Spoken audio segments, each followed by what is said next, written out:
Greetings, guys. I'm Kara. Welcome to The Big Mess. I'd like to introduce myself and my channel. I am a witch and pagan, and I am very interested in the topic of books. Books are absolutely magical. We're going to spend some time talking about two different kinds of books, both mundane and spiritual journals.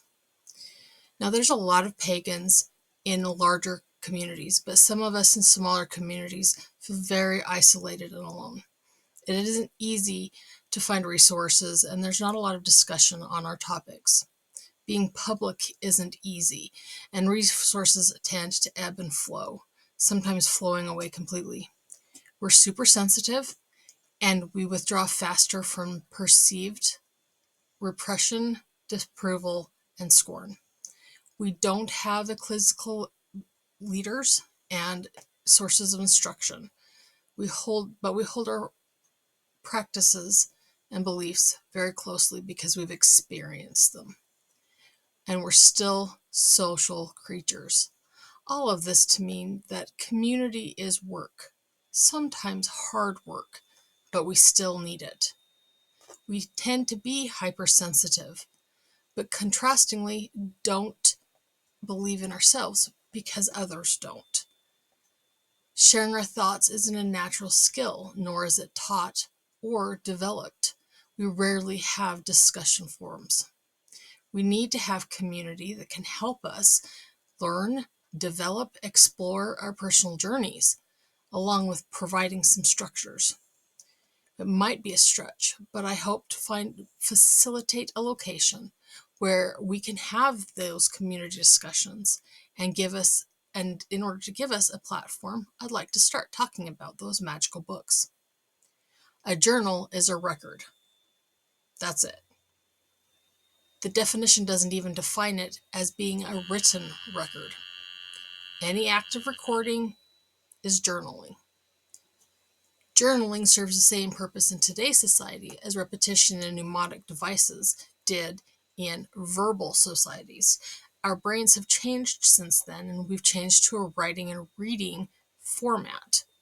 A planner is a specialized journal used to record our future plans and the result of those plans.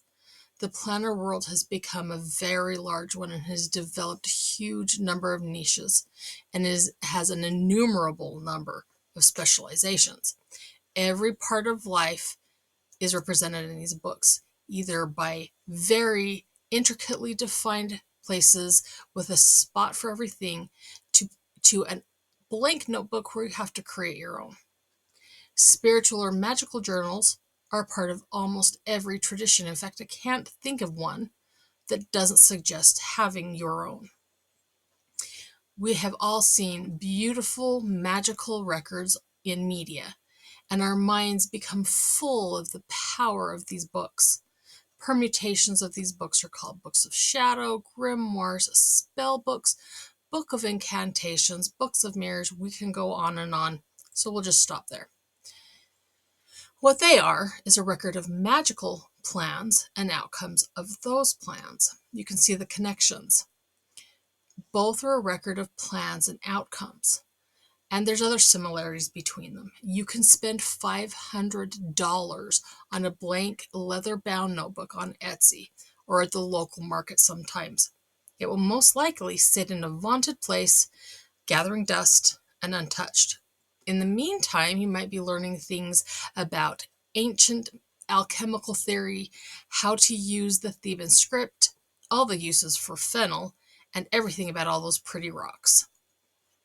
There's also hundreds of possible planners you can buy out there, and then in order to put your designated information, and you can spend a very pretty penny.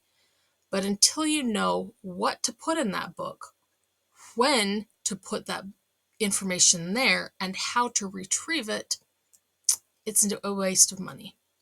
In the meantime, you might miss events, wish you'd written down that recipe, can't forget that person's name, or a place to record that brilliant idea you just came up with. We talk about intention all the time. We intend to follow through with that intention. But how much of that intention is void context? How much of our life is just too full? How many times have we intended on creating a daily practice, planned to cook from home at least 5 nights a week? How many times have we meant to read that book, make that craft, all while trying to manage 2 jobs and children at home? Planting a garden, watching the moon, learning the runes. How much can we expect from ourselves? And why do all these portions of life have to be held separate? Let's use the information and knowledge and wisdom gathered in our communities and society at large to combine these 2 concepts into a personal guide and to living our own magical lives without breaking our mundane bank. Let's use these forms of journals and learn about ourselves, learn about our communities and boundaries, figure out when enough is enough, and be our own best advocate in those situations. After all, we need to live each other, and we're all of us on different paths.